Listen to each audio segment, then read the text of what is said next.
tarde, tudo bem? Sou eu, entrando um pouquinho mais cedo aqui para conversar com vocês sobre um assunto muito interessante que a gente precisa falar neste momento de pandemia. Como é que está sendo a guarda compartilhada do seu filho e da sua filha?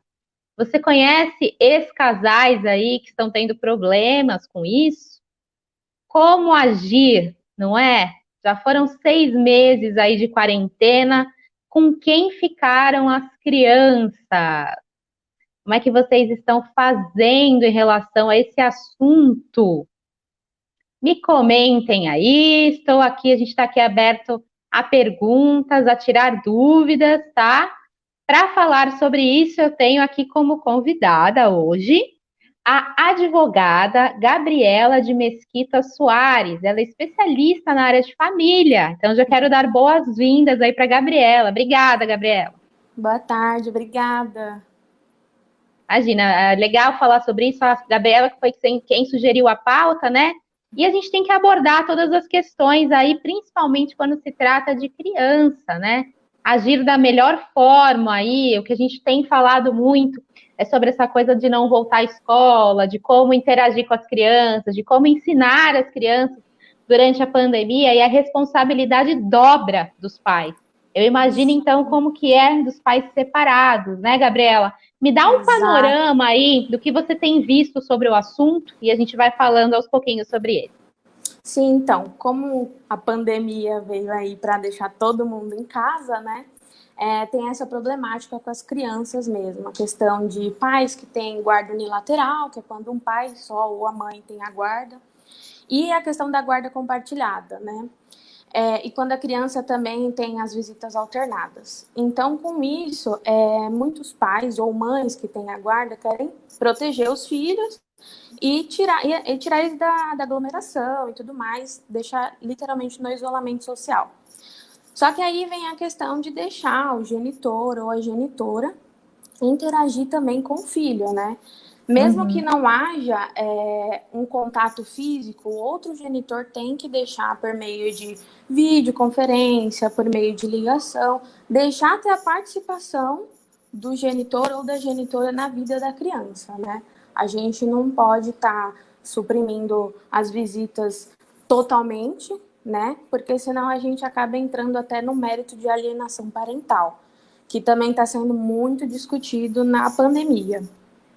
Certo, perfeito. Olha, a Gabriela deu um panorama geral aí da problemática que pode ser este assunto.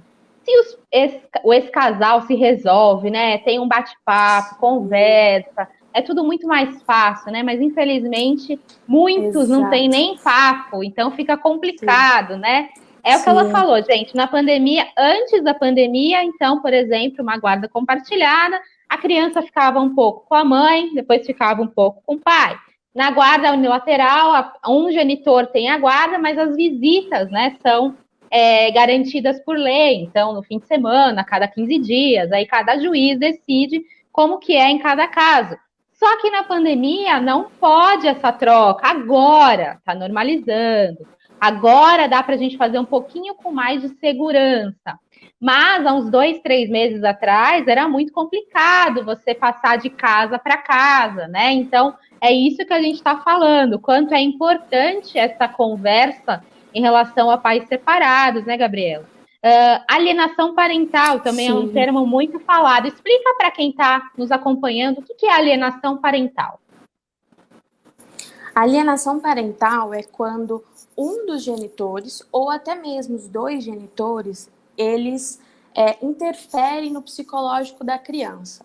E aí o que acontece? Eles acabam por desconstruir a imagem do genitor, né, ou da genitora, passando uma imagem ruim, falando falsas notícias, ou até mesmo fazendo com que o contato seja dificultado.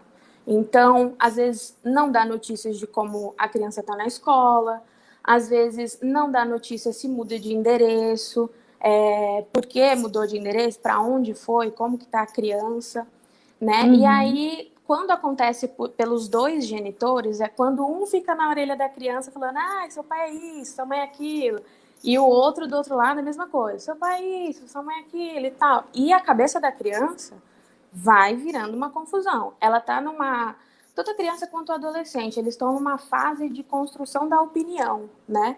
Então, com o pai ou a mãe, ou os dois juntos, falando um mal do outro, isso vai acabar atrapalhando a criança e gerando grandes problemas a ela, psicologicamente. É, gente, sim, é um assunto muito abordado e que a gente tem que falar mesmo, porque a criança não tem culpa nenhuma dessa separação, dessa relação desses adultos, né? Então a melhor Sim. coisa é conversar. Deixa eu ver quem está online aqui com a gente. A Thaís Valadão, aqui, olha, o juiz não permitiu que na quarentena as visitas parassem, tá vendo? No caso da Thaís, então o juiz não permitiu que essas visitas fossem espaçadas. Com certeza, né, Thaís? Fizeram com toda a segurança aí para também não transmitir o coronavírus. Conta mais pra gente como foi o seu caso aí.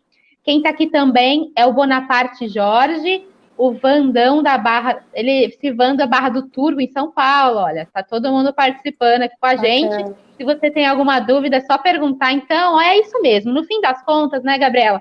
O juiz decide cada caso, né? Ou Sim. quando o Cada caso tem caso uma... não.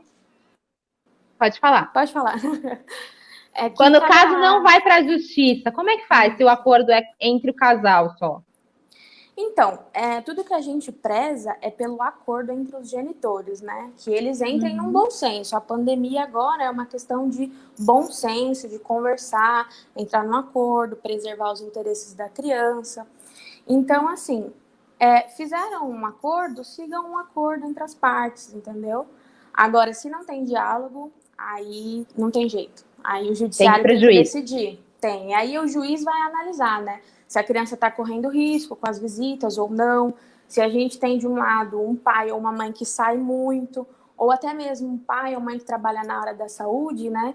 Tem que ter toda uma análise de qual ambiente a criança está introduzida, né? Para que não gere um risco. Então, tem toda essa análise, o juiz faz toda essa análise para poder dar uma decisão. Pra vocês terem uma ideia, a gente deu uma matéria aqui no Diário do Grande ABC há 2 dias do aumento do número de separações durante a pandemia. Esse também foi um agravante, né?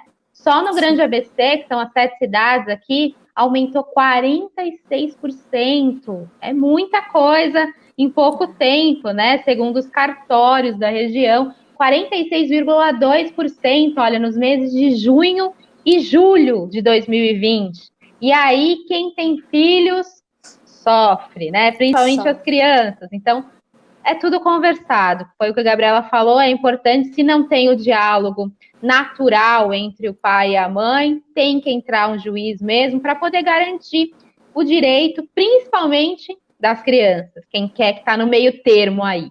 Então, de repente, analisa se o pai é profissional da saúde, não pode estar com as crianças, mas precisa fazer uma videochamada, uma ligação, mandar mensagem. Não é simplesmente desaparecer, né? Ninguém merece que isso aconteça. E muitas vezes acontece, né, Gabriela? Sim, isso é verdade. Tem que sempre procurar manter o vínculo da criança com o pai ou com a mãe, né? É importante. E os divórcios sempre tem alguma mágoa entre os pais, né? E às vezes acaba depositando isso na criança, o que é muito ruim, a criança sofre claramente, né? Então, a gente batendo na mesma tecla, sempre bom ter bom senso, conversar, ter diálogo, para não afetar a criança. A Thaís aqui abriu o coração pra gente. Obrigada, viu, Thaís, por participar. Ela contou em detalhes o caso dela. Ela falou que é o seguinte: além do juiz não permitir que na quarentena as visitas parassem, né, que elas continuassem, ele determinou que fossem feitas chamadas de vídeo de terça e quinta-feira. Olha, então é tudo certinho. Isso. Só que o problema dela, ela disse, já se estende há 9 anos, não tem diálogo, é muito complicado. E a quarentena, segundo ela, foi uma desculpa para o pai, no caso, processá-la por alienação. Então, são vários casos que vocês estão vendo aí, né, Gabriela? É isso mesmo, é isso que eu falei. Nessa pandemia, abriu mais para esse campo da alienação parental, né? Só que assim, quando você permite que tenha um contato, que faça essas videochamadas, a gente está num momento muito delicado, né? É um momento novo para todo mundo. Então, mantendo o contato, deixando a criança conversar, a gente não está muito dentro da alienação parental, né? essa alienação parental tem que ser tratada com muito cuidado, porque ela tem muitas peculiaridades, e para ser identificada a alienação parental, o juiz, ele conta com uma equipe de assistente social, uma equipe de psicólogos, que vão atestar se essa alienação parental existe ou não, e tem as penalidades para alienação parental. Então, não é simplesmente alegar alienação parental e levar isso a juízo, né? Tem todo um estudo. Claro, Então, pela lei, gente, não tem jeito, é tudo documentado, tudo certinho, relatórios, análises, as crianças passam por conversas, né? Então, façam direitinho aí, pelo amor de Deus. Olha, a gente também na pandemia teve um grande problema, né? Que foi a questão do desemprego. Muita gente perdeu o emprego, porque é uma crise mundial nunca antes vista, né? É um caso aí muito novo, como você disse, para todo mundo. E muitos pais ou mães que pagavam pensão, de repente se viram sem o dinheiro para pagar pensão. Como é que está funcionando em relação a esses casos? Então, logo que a pandemia veio, a questão foi assim em todos os lugares. Eu vou parar de pagar a pensão? Como é que eu faço agora? Tenho direito a parar de pagar? Aí a gente leva em consideração as necessidades da criança, né? A criança não vai parar de comer, a criança não vai parar de se vestir, a gente tem todo esse parâmetro, né, para poder responder isso. E quando os alimentos eles são definidos judicialmente, se você para de pagar, você gera uma dívida e essa dívida pode ser cobrada judicialmente. Então, assim, o mais aconselhado a fazer sua situação financeira diminuiu, tá ruim, não pare de pagar. Primeiro, levando em consideração a criança, que precisa comer, que precisa vestir, ela tem que ter uma sobrevivência digna, né, que a gente fala no direito. Então, se não tem diálogo com o pai ou a mãe que detém a guarda, a gente orienta a revisão de alimentos, que é onde o juiz vai analisar a situação financeira de quem paga os alimentos e a situação da criança, da necessidade dela. Então, a partir disso que vai ter a redução de alimentos, mas jamais parar de pagar.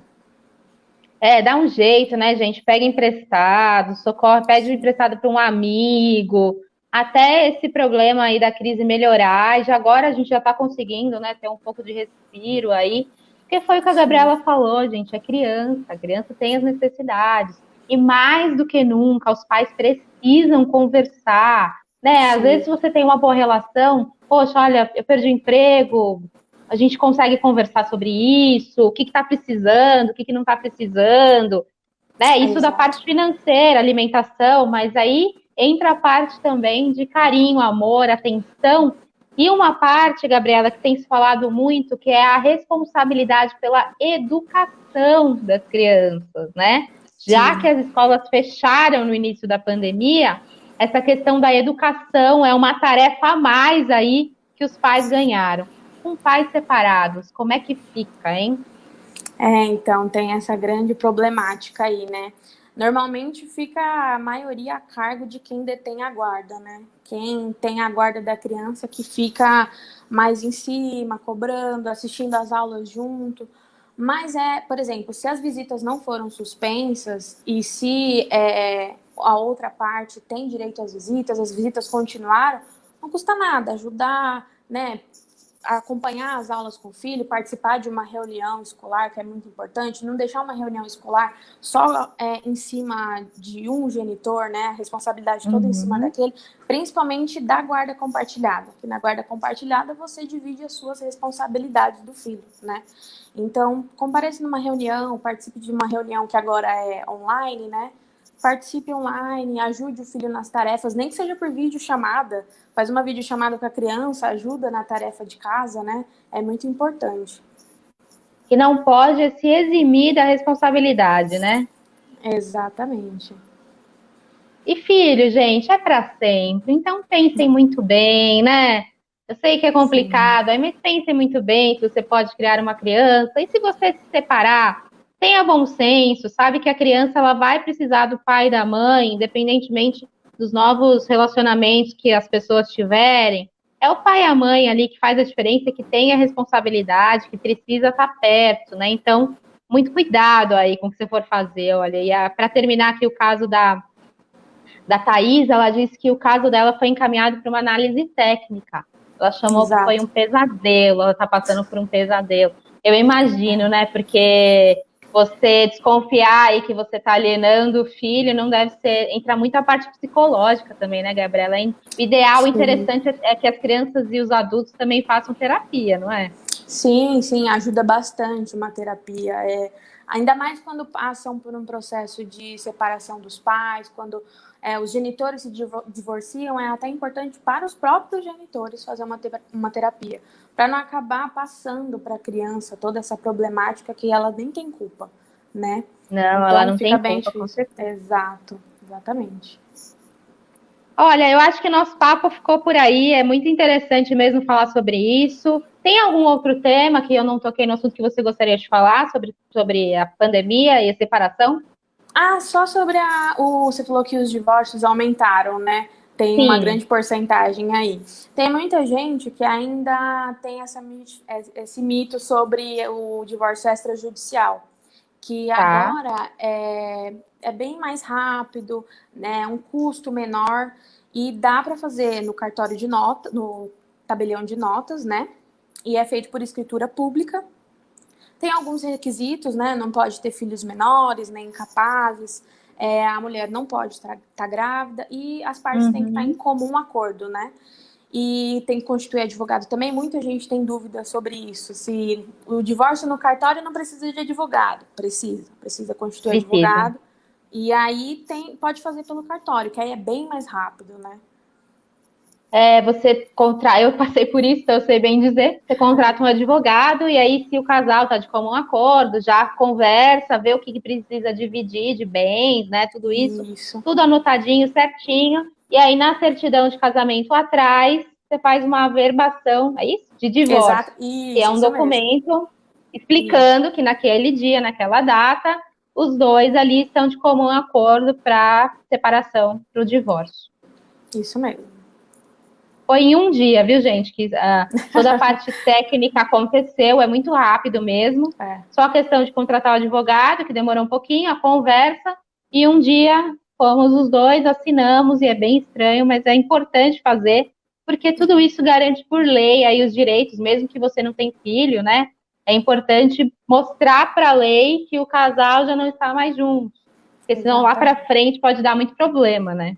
Sim, com certeza. Ainda mais se as pessoas forem casadas no regime de comunhão parcial de bens ou comunhão universal, se você não divorcia e você começa a adquirir bens, isso pode trazer problemas, né? Porque mesmo que haja separação de fato, após a separação de fato, os bens não se comunicam mais. Mas até a outra pessoa entender, né? Ela já pode querer ingressar judicialmente, te gerar um problema. Então, acabou a relação, melhor entrar com o divórcio. E no meu caso, ainda a gente tive que tirar o sobrenome, tem todo um processo aí de todos os documentos, né? Mas não tem jeito. Tem que fazer, bola para frente, seguir em frente sempre na lei, que é o mais importante, deixar bem claro. E é isso, olha, eu quero dar minha satisfação aqui para a Thaís. Ela disse o seguinte: eu acho lindo quem tem um bom relacionamento, tem que ter maturidade, afinal tem que dividir mesmo as responsabilidades, mas infelizmente não é meu caso. Thaís, sinto muito, muitíssimo por você ter que passar por isso. Não deve ser uma situação fácil, mas a gente deseja força para você. Continue fazendo conforme a lei, né, Gabriela? Que a lei vai ajudá-la, né? Sim, com certeza. Força aí, Thaís, que vai dar tudo certo. Não é uma situação fácil para ninguém, né? Encarar um processo judicial, tendo seu filho como uma questão nesse processo. Mas, no fim, dá tudo certo.